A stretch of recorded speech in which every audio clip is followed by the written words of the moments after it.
All right, y'all, I have some breaking news here for you.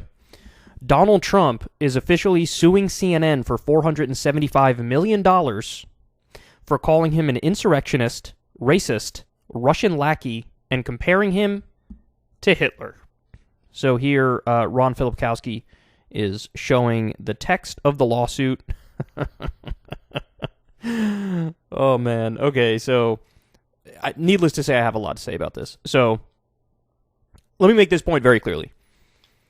You cannot, by any stretch of the imagination, cloak yourself in the flag of, I'm a deep believer in freedom of speech, and then turn around and sue the media because they say bad things about you.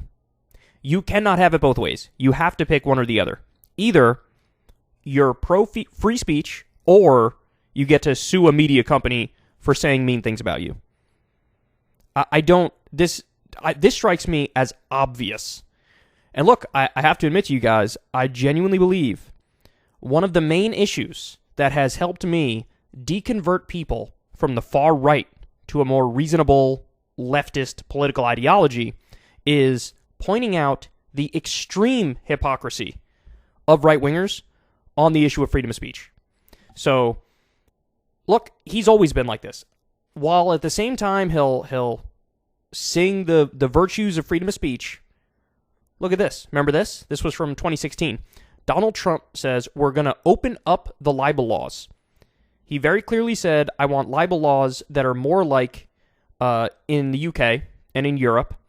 I want to be able to sue the media when they say bad things, which again is fundamentally against the spirit and the legality of the First Amendment of the U.S. Constitution. He, of course, said he wants to punish flag burning with a year in prison. Now, you might be thinking, well, hold on, Kyle, he didn't do that. That's right, he didn't do this. And the reason he wasn't able to do this is because the Supreme Court had already ruled on this, and even right-wing Justice Antonin Scalia said, look, I might not like flag burning, but it absolutely is protected First Amendment speech. This is not debatable. But nonetheless, Trump was out there saying we should punish people with a year in prison for it. And then my favorite anti-free speech Trump story, he once sued Bill Maher, this was back in 2013, for $5 million because Maher made a joke about Trump's mom having sex with an orangutan, and that's why Trump has the hair color that he does.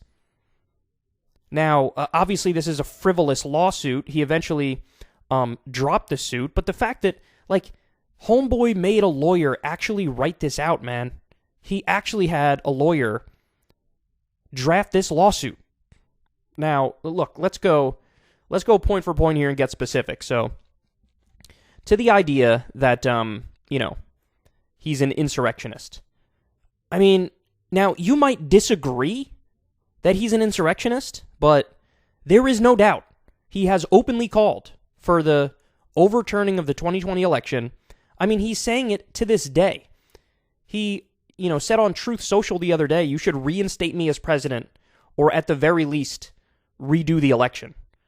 I mean, this is a guy who gave a speech on January 6th and said, all right, now we're going to march to the Capitol, and we can't be weak. We have to be strong. He tried to prod Mike Pence into rejecting the results of the election and keeping him as president. They did a fake elector scheme in Georgia to try to say, no, actually, we won Georgia. So, again, now, you might hear all of that evidence and say, you know what, that doesn't hit the bar of calling him an insurrectionist. I think that's a silly opinion, but it's an opinion nonetheless, right? And that's fine. But the question is a media outlet allowed to state that opinion? That, hey, I think he's an insurrectionist. And the answer is obviously yes. This is fully within the realm of opinion, and a reasonable one at that. The next one is racist. Now, I know he would swear up and down, hey, I'm not racist. And again, that's his opinion. Are people allowed to have the opinion that he's racist? Well, it's not like there's no evidence for this. Let's not be silly, okay? This is in Vox.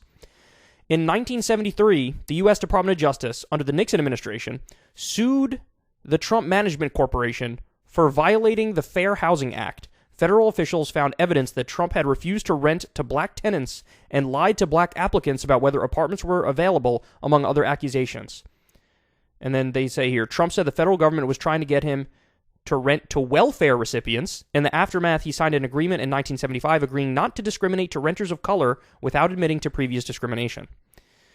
In the 1980s, Kit Brown, a former employee at Trump's castle, accused another one of Trump's businesses of discrimination. Quote, when Donald and Ivana came to the casino, the bosses would order all the black people off the floor, Brown said. It was the 80s. I was a teenager, but I remember they put us all in the back. Of course, there's the very, very famous Central Park 5 incident, right? In 1989, a controversial case that's been characterized as a modern-day lynching. 4 black teenagers and 1 Latino teenager, the Central Park 5, were accused of attacking and raping a jogger in New York City. Trump immediately took charge in the case, running an ad in local papers demanding, bring back the death penalty, bring back our police. The teens' convictions were later vacated after they spent 7 to 13 years in prison, and the city paid $41 million in a settlement to the teens. But Trump, in October 2016, said he still believes they're guilty, despite the DNA evidence to the contrary. And we're not even getting into, whatever comments he made as president. Remember the whole shithole countries thing? Like, look, now again, you might hear all this and say, you know what? I still don't think he's racist. And okay, fair enough. That's your opinion. But the idea that somebody on CNN can't express that opinion, even given this mountain of evidence, is preposterously anti-free speech. Okay? The idea that he's a Russian lackey he's suing over. Now, I will admit, on this one, I kind of agree with him. The idea that he was like Putin's puppet and he's been a Russian agent since the 1980s. These are all ideas that have been floated, and I think none of them have any evidence to substantiate it whatsoever. Okay, so I'll give him that he's not a Russian lackey. But again, you cannot say, if anybody has that opinion, I'm going to sue them for $475 million. That's mental. And then, of course, the classic, he's been compared to Hitler. Now, I do think it's fair to say there is almost nobody that can compare to Hitler. He's a very rare and special kind of evil, right? So, and most people get offended. I mean, that's why they have, like, Godwin's Law. That's the whole idea. It's this goofy internet idea that, like, anytime anybody compares somebody else to Hitler, it's like they automatically lose the argument because it's just lazy and cheap and hyperbolic, etc. Now, that's all fine and dandy, right? But again, the idea that you can't even a specific comparison based on specific policies that Trump did, I find that absurd. So look at this. This is in the Associated Press. This was back in April of 2019. Trump vetoes measure to end U.S. involvement in Yemen war. So this is the United States has been providing money and weapons to Saudi Arabia, as Saudi Arabia is committing a genocide in Yemen. And I use that word for a good reason, right? Like, I'm not misspeaking here. That word is appropriate. They've killed tens of thousands of innocent people in Yemen. They've bombed hospitals and schools and mosques and open-air markets. They're blockading the country and starving the country. You have malnutrition and famine. They've embargoed the country. Like, they are doing flat-out terrorism against the civilians of Yemen. We know they're doing that. We know they're committing a genocide. We know they're doing that on purpose. And we have been arming them. We've been funding them. And what happened was, during the Trump administration, Bernie Sanders and Mike Lee got together, came up with a resolution to say, we're not going to help Saudi Arabia commit a genocide anymore. Trump looked at that and said, no, I'm going to veto it, because I want to continue helping Saudi Arabia do a genocide. In that specific sense, Trump was very clearly pro-genocide of the Yemeni people. Now, you can get into all the motivations in the world about, hey, why did he do this? How did he get to this point, etc. That's all fine and dandy to have that conversation and try to flesh out the motives. That's fine. But it is undeniable that he's taking the pro-genocide position when he vetoes that bill. Okay? So in that specific sense, can you make a comparison to Hitler?